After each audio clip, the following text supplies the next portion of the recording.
The fear he felt was evident in both his tone and his expression. I raised my hand and held a crooked little finger aloft.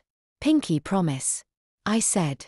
Peter hooked his little finger around mine and the deal was done. Just as our mother entered and catching us making the promise, she asked what we were doing. "Peter's going to model my clothes and I'm going to take the photographs," I informed her. "Emma," he yelped. "Mum doesn't count," I claimed.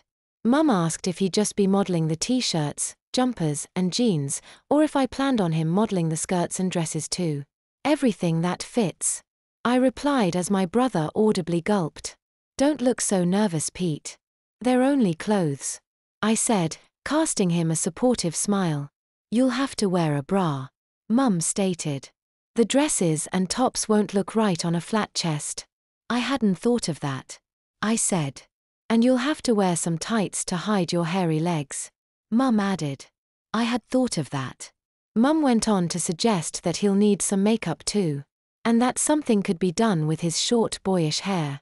Peter's eyes widened, just as his jaw began to drop a little. "We'll be cropping the pictures so his head won't be on them," I informed her, much to my brother's relief. "Fair enough," Mum replied. "What about leggings and tight jeans?" she asked. "Will he be modeling those?" "Yeah," I shrugged. "Why?" I asked. In a patronizing tone, Mum reminded me that boys have a bulge that girls don't have, and items such as leggings, spray-on jeans, tight skirts and bodycon dresses will reveal said bulge. I hadn't thought of that. I frowned, before suggesting that I'll have to model those items instead. I was thinking more along the lines of a girdle. Mum replied. "Or magic knickers," she added. "They should flatten him out." "I don't like the sound of this," Peter said. "You are joking, right?" Personally, I wasn't sure. Mum said that if a job's worth doing, then it's worth doing well. No one will know what you're wearing underneath, and you don't want it to be too obvious that the model's really a boy, Mum told us. "Well, I guess it's up to you, Pete," I said. He frowned and gulped and frowned some more. "What if I offered you 20%? I suggested. "Okay," he hesitantly replied. "But please, don't tell anyone," he insisted. Mum left us alone and I grabbed the first pair of jeans, before selecting a top.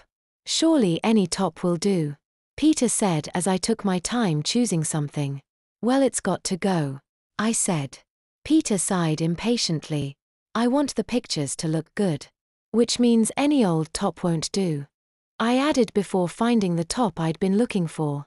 "Here it is," I said as held it for him to see. "I used to wear it all the time with those jeans." Mum returned and my poor brother seemed like he wanted the world to open up and swallow him whole. She dug out an old beige girdle, a pair of big black control knickers and an unopened pair of magic knickers, which are best described as tiny elastic shorts. Of the three, Peter found the magic knickers most preferable, but none were very appealing, not even to me. "I dread the day when I need shapewear," I said as I cast my scornful eyes over the bland beige girdle and formidable control pants. "It's not very attractive," Mum said, "but when you need it, you'll be glad it exists," she claimed before turning to my brother. "Have you got a bra?" "I think you'd know if I did, Mum," Peter bluntly replied. "I was asking Emma," Mum dryly stated.